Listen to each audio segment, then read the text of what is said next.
Hey everyone, this is Roman Prokopchuk, and this is the Digital Savage Experience podcast. Today I have with me Joanna Dolman. Joanna is the founder of Alopecia Angel. Thank you for joining me today. Thank you for having me. It's such a pleasure. My pleasure. So tell me a little bit about your journey. How did you get to where you are now? Some of the things you had to overcome, and how did you end up to the 2020 you?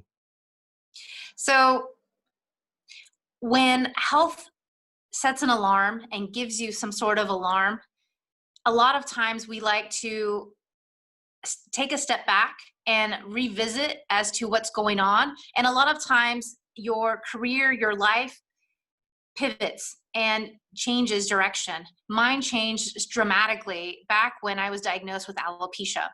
Alopecia is an autoimmune disease, and it starts most of the time as a bald spot. Mine was in the back of my head.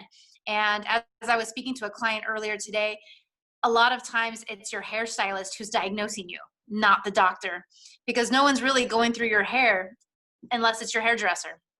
And so my hairdresser back in California had diagnosed me.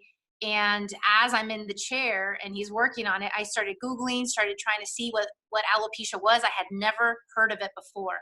And yes, I was in the middle of transitions. I was in the middle of work. I had just moved from Miami to Denver. I had just, done a lot of things. And um, it was a tumultuous time. And alopecia just made things worse. Hair loss for many is very traumatic. It's very unnerving. And a lot of times they say there's no cure. A lot of times you go to doctors and they want to give you a cortisone shot. They want to give you a cream. They want to put Band-Aids on this. And so after seeing multiple doctors in California, Colorado, in the Netherlands, where I now live, no one could really help me. Conventional medicine had failed me and fails a lot of people in many sense of the way, because I actually started doing the research. I started to look into what I could do and how I could take control of my health. Because if I was 35 and diagnosed with this, like, I knew I could be bald or I could grow back my hair. Like, those are the options really. And so when I went ahead and moved forward, it took me 2.5 years, but I reversed this. And so I believe that this was a calling, not just a red flag in my life that I need to attend to, but also a calling in terms of um, how I moved from working in corporate, which was draining me, which was stressing me out, which was a lot of things, to where I am now, promoting health and wellness, working with clients all over the world, telling them that through diet and lifestyle, we can reverse this. And on top of it, seeing results with people who have been bald for over 5, 10, 15 years, people who've been diagnosed with alopecia as a child and then are able to reverse it. And it's been such a satisfying calling. And um, I'm moving forward, not just in my own health journey, but promoting it and encouraging it in others. And I think that platforms such as yours are just so important to creating the impact, because a lot of times we believe growing up that something over the counter, let's say like over the counter medicine, or maybe what our doctor says is the end all be all. And it's really not.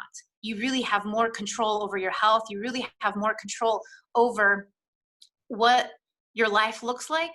And as I was reading yesterday a book, even how you die, we have that much control, because if we take care of our diet and lifestyle, then we are able to take out and rule out a lot of the possibilities, even if genetics, quote unquote, is a factor. We don't have to be obese as our parents are. We don't have to die from diabetes, maybe like a parent or a sister or a brother did. We don't have to get cancer. We don't have to do a lot of things, and a lot of it is by choice. So the diet and the lifestyle is so key. And coincidentally, during my alopecia, I was actually dating, and I met my husband, my now husband, and he's a professional athlete. And so it it's so funny how everything just lined up, not just the hair loss, but marrying the athlete, and then both of us on the same path towards health and wellness. Yeah, I think it's very interesting, and I think it's very rewarding. When you go from that kind of corporate Obviously, corporate roles are very stressful. It's, different politics things and in Yeah. terms of adding stress. And I think when you go through something like that, a diagnosis, and you turn it around and, like you said, you reverse it, and then you become an advocate and passionate about it, I think it becomes that much more rewarding. It makes your life that much more rewarding that you're helping people as your, current job. It's huge because a lot of people are in the rat race. They're in this corporate life thinking that this is the only way to climb the ladder to achieve. And it's not. And a lot of times there's an ROI to this. And I think that allowed me to reevaluate what it is, how I want to live my life, how it is that I want to do in terms of helping others and serving others. But at the same time, before in corporate, even though I worked for a lot of great companies and met a lot of wonderful people, there was still something missing. I still wasn't completely satisfied and completely happy. And then on top of it, I felt like it was just sucking me dry. And a lot of people feel this way. And I think this is what you find when people are starting to, have a pause, let's say like coronavirus, start to reevaluate their lives, start to reevaluate their health status, where they're going. And is their job really serving them? Is this really what they want to do for the next 10, 15, 20 years? Um, or do they want to do something that they're truly passionate about? Yeah, I agree. And I think it's ultimately obviously a mindset shift. So, what are Yeah. you doing and what's important to you and what's important at that juncture of your life? So, priorities change, things that happen to you obviously change. And I think society's norms get pushed on you. So, like you said earlier, we can define our own health and our own choices in that way. But growing up, you're stereotypically pushed to, big pharma, or you can only do it this way. And there's a lot of solutions for different problems and different medical ailments if we just look, because I mean it's all around us.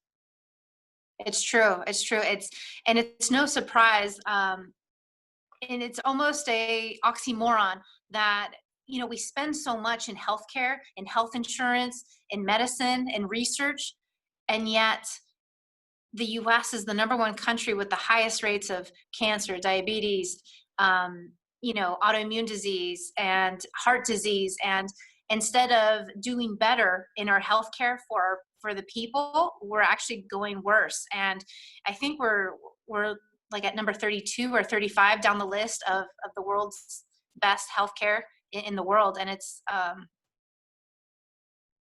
a pity because I remember living back in the US, I was paying out of pocket probably $400 to $500 a month, and as a single person. I know my mom has talked about paying over $2,000 for a family of four. So it's expensive. It's definitely expensive. Yeah, it's expensive, and it's more of a, proactive versus reactive approach. So you're not treating kind of like the condition, you're waiting for it to develop and become something more serious and then push a more expensive, process, procedure, or whatever in terms of a life-saving surgery where the recommendation could have been something over time that would alleviate it naturally, or, would prevent the onset. But it's just, I mean, it's a big pharma kind of, there's money in everything, like you said, cancer medicine. So, I mean, medicine is developed to kind of not necessarily, I mean, I'm not going to be a scientist or a pharmacist right now and say I know the statistics, but I feel like working with a lot of big pharma clients on the marketing side, they're pushing in terms of advertising their drugs that are treatments, not necessarily putting that money into research for a cure. No, absolutely. The longer they can, there's documentaries that I love watching about this, but if they can keep you longer on the meds and keep adding more meds to you, it's the more money they make. And it's a business. And during this COVID-19, I've seen articles written from the New York Times, the LA Times, the Washington Post, where um, hospitals in California are losing money, and they're losing money even though they've already made 6 billion per month, but they're still losing money because they're not doing surgery, because they're treating COVID-19 patients, which are kind of occupying their time and occupying their space, but yet there's no medication given to them, and there's no surgery to be had. So this is where the money is made. Yeah, I agree. So, what motivates you to succeed? I think empowering people to allow them to know that through diet and lifestyle, things can change. It's it's heartwarming to find that some of my clients are nutritionists, some of my clients are academics, some of them are personal trainers. And this allows me to believe that many of us have blind spots, regardless of how fit we are, regardless of how muscle mass we are, and how on the outside we could look healthy on one way. Because I myself, I thought I was very healthy too. When I was diagnosed with this, I had a personal trainer. I was working out 6 days a week. I was at my leanest. I had, I was just very, very fit, very, very fit. And I thought I was healthy. And then yet I still got alopecia. And so no one is immune to this, and no one is immune to any disease, really. And so it's really understanding and listening to our body, because our body gives us clues. And so with the empowerment, with understanding what true diet and lifestyle looks like, because no one's teaching us this. You go to schools, there's no such thing as nutrition. There's no such thing as diet and lifestyle. There's no such thing as stress management. There's no such thing as, even life coaching that's given to kids that are in elementary or high school kids going into college. There's a lot of different transitions that are happening and opportunities that we can be teaching these things, lifestyle tactics in terms of studying, in terms of sleep, in terms of nutrition. And parents alike are not being taught. I was never taught nutrition. I grew up on the standard American diet, and that was probably part of the problem. That's not the solution. And so understanding where food is, how it affects us, how the agricultural practices have changed throughout the years, the water conditions, the quality of our water, just every little thing makes a difference. Every little thing adds up. Yeah, I agree. And I think, like you said, that education component, kids in schools aren't necessarily taught about what good nutrition is, or there's a lot of obviously impoverished areas that are food deserts. So they can't afford anything. So nutritious food isn't necessarily, put into those neighborhoods or brought in a way where, they can be educated and provided something nutritious over time. So I think that needs to change. I know, obviously, in the U.S., and I mean, I'm sure it's like that in other countries in the world as well. It is. It is. You start to see Western Europe is also in the UK as well. Those rates of disease have started to go up, and so it is astonishing that um, it's astonishing that I see clients from all over the world, everywhere from Nigeria to Kenya to Australia, New Zealand, the UK, all over the US. So regardless of whether you live in sunny Southern California or on an island, alopecia is still possible for you. And it's very sad to see that not only is this occurring in adults, but it's also occurring in young children. I've seen clients as young as 2 years old come to me with alopecia, and it's disturbing, because we can change this. We can create the education and the knowledge so that mothers, even in pregnancy, can take action and do things so that their kids have a healthier start to be aware of. And the thing is, if our government isn't protecting us, if they're not allowing us to be aware of certain things like fluoride in the water, or where the water sources are coming from, allowing certain labels to be used when in reality it's just filled with glyphosate and pesticides, we have a problem. This is going to continue to get worse. Yeah, I think the water thing is huge. I mean, I don't think a lot of the bottled waters are any better, but personally, my wife and I do buy bottled water because we get notifications monthly, bi-monthly from like the major waterworks or whatever that, there's traces of lead, and then when there's something in there because they shock and treat the water with chlorine or whatever, because you take a shower and the whole house smells like chlorine. So it's like, I don't think they're adding a relevant solution. I mean, they're not necessarily making that water supply better. They're just kind of putting a band-aid on it for the time being. It is. It's really heartbreaking to see that in wonderful, strong economies, we still have these basic problems of dirty water, of water that's filled and laden with fluoride, lead, cadmium, arsenic, or even remnants of pharmaceuticals that are, excreted out, and we're drinking that, and we're using that to cook with, and we're using that to shower with. And if we're not drinking it, then it's still getting into our bodies through our skin. Our skin is the largest organ. So it's very concerning, and it's overwhelming at the same time. It's very overwhelming. And so um, I started to see this throughout my platform of Alopecia Angel and dealing with clients. And I created a 2-month program to help people and walk them through, hold their hand, whether you're a parent who has a child with alopecia, or whether you're the adult who has to multitask with a full-time job with maybe children or travel or any other responsibilities on top of a healthcare issue. I walk you through this because it's better in bite-sized pieces, because if not, it can be very overwhelming, and you trip yourself up and you thinking you're doing the right thing, and in reality you're setting yourself back. And that's how it took me 2.5 years to figure this out, because it was one step forward and then 5 back, one step forward and another 10 back, just because I didn't realize certain things were making things worse. Yeah, I think it's important at times to have a guide or someone that's lived through it or been through something so they can basically fast track you to a solution so you don't kind of fumble around on your own and avoid some of those hurdles or pitfalls in terms of, a condition like you had or anything in terms of business, in terms of life, someone that's actually lived it and been Yeah. through it as a guide, as an advocate, as a mentor to really fast track you to a solution. I definitely believe in that. That was a lifelong lesson, because at the same time, it's like, would you take personal training advice from someone who was overweight and, maybe not in the healthiest shape?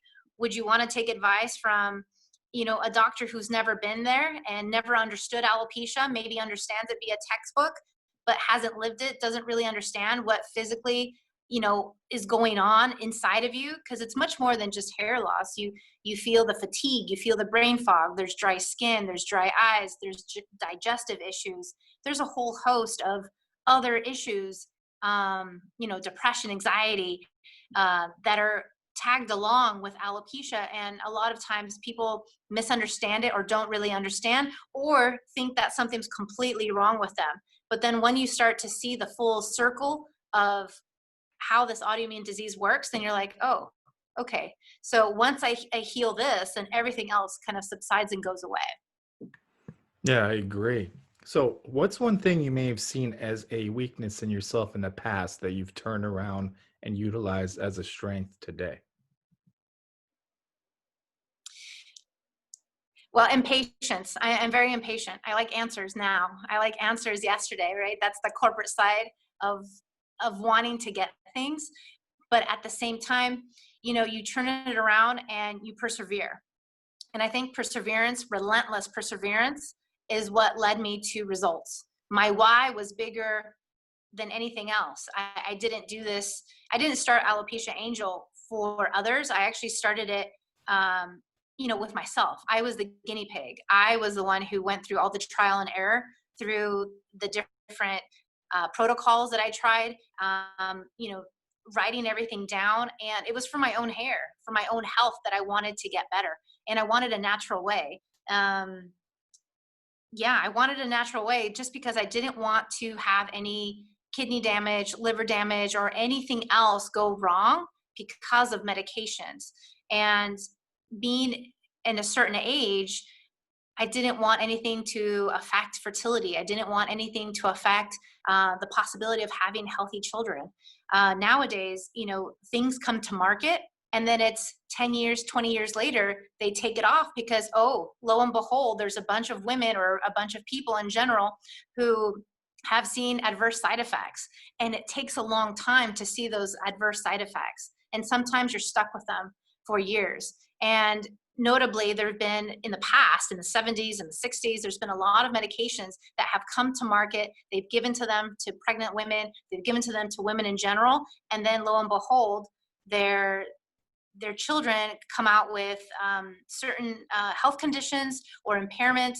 And I didn't want that to happen. I wanted my body to be as healthy as possible, creating a strong immune system, supporting itself. And again, if I had hair before, like, why would I not have it again? Like, this is possible, just I had it before, I can do it again. So it was just trying to put the puzzle pieces together to figure this out. And so going back to that relentless perseverance, that was my why. My why was my health. Um and taking a step back, when you start to think about, oh, I have my job, I have this, I have that, none of that really matters if you don't have your health. And we've seen that with COVID-19. It's not just elderly people who are getting sick and unfortunately dying. It's young people, it's teenagers, it's people in their 30s, 40s, 50s, newborns. I know somebody who she was pregnant. She's here in the Netherlands. She had a baby, and I don't know how or why, but her newborn also already has COVID.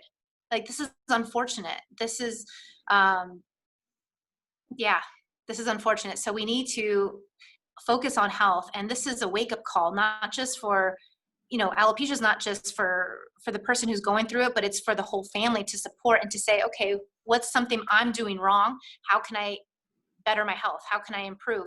And COVID, I believe, is a wake up call for the world to be healthier, to focus on their health, to support their immune system, to get everybody on board. I mean, if you don't have health, you really don't have anything. Yeah, I agree. And I think with that kind of impatience, you often look for like a magic pill. So like either like a get rich quick scheme if it's like professional and you get kind of delusional about, yeah, this is, I'm going to be a millionaire, I'm going to sit on the beach. Or if obviously you have an ailment and somebody claims there's a lot of non-backed medical, different supplements and things of that nature not approved where they make different claims. But if you look at pharmaceuticals, a lot of them that aren't over the counter are black label. So they cause, as a side effect, there's death or severe injury that's a byproduct. So it's like sometimes what you get is worse than what you may actually have. And if you actually took the time to really research and try these different things for yourself or what's right for your body, you would get to a more positive resolution in that sense. Amen. I believe that wholeheartedly. It's the patience, the perseverance, and the discipline, because it's a lifestyle change. It's a diet change. And you may think that you're already healthy and you're already doing things right, but there's blind spots. And I've had huge blind spots. And it, you don't know until you know. You have to unlearn to relearn.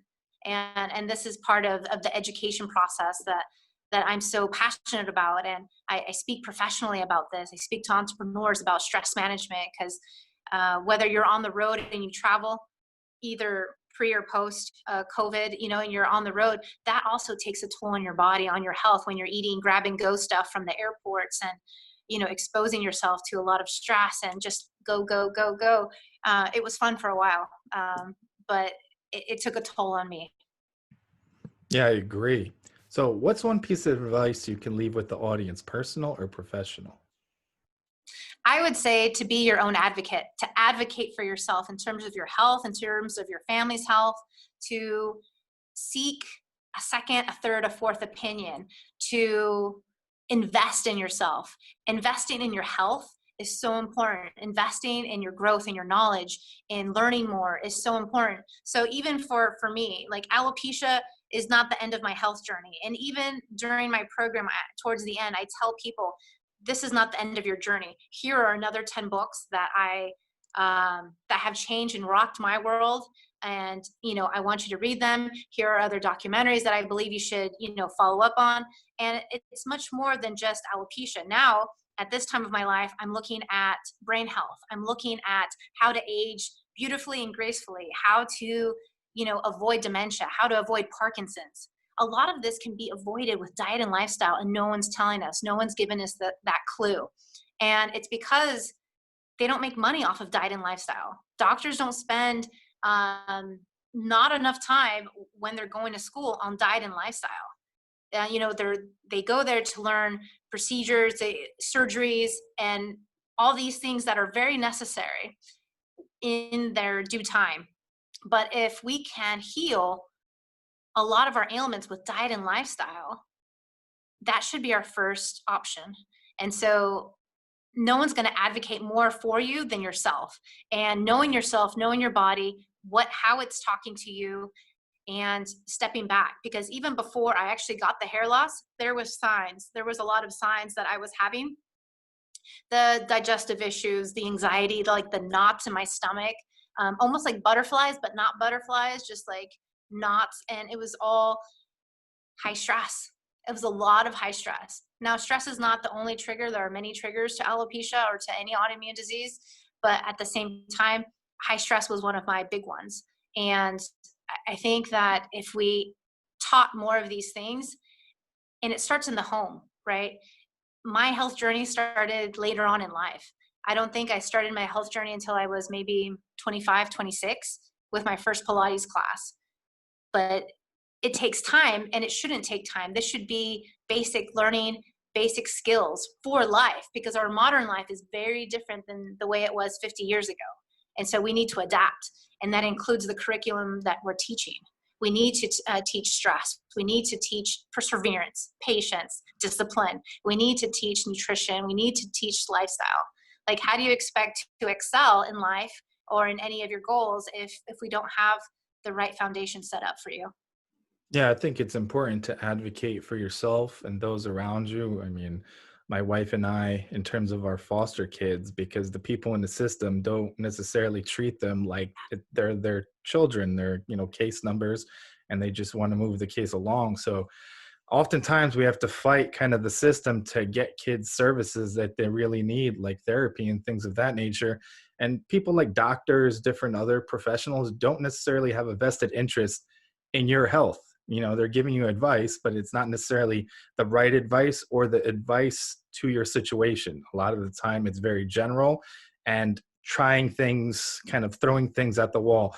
My wife has had really severe migraines for a while that she's been admitted to the hospital a few times, and they've Wow. thrown every single possible drug that leads to other symptoms in terms of like an ulcer or other situations.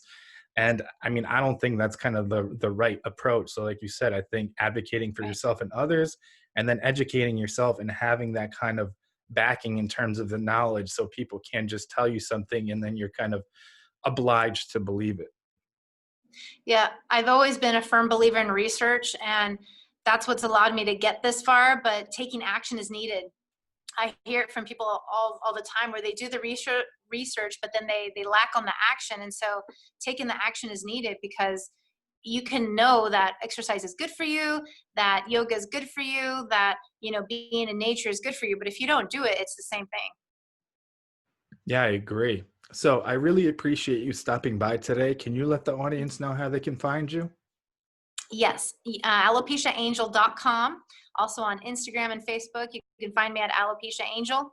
And I offer a free consultation, which is on my website. I have freebies to download if anyone has questions. And yeah, I look forward to another possibility, another opportunity to speak to you. Thank you so much for your gracious time. My pleasure. Thanks again.